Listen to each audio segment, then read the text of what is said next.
మరి మీరు ఈరోజు మన భారత స్వాతంత్రం యొక్క టైం లైన్ నేర్చుకున్నారు కదా, చెప్తారా వరుసగా? చెప్పండి.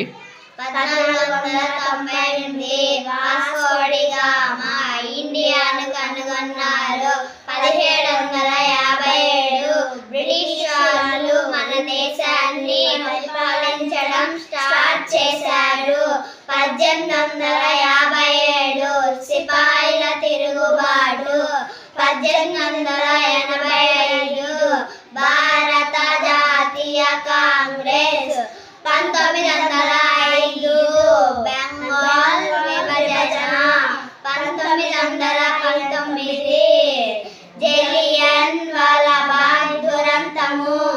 1920 సహాయ నిరాకరణ ఉద్యమం.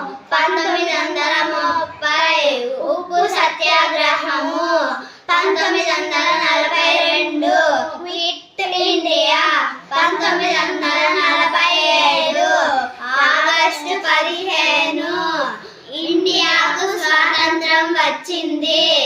1950 జనవరి 26 గణతంత్ర దినోత్సవం వచ్చింది. Very good.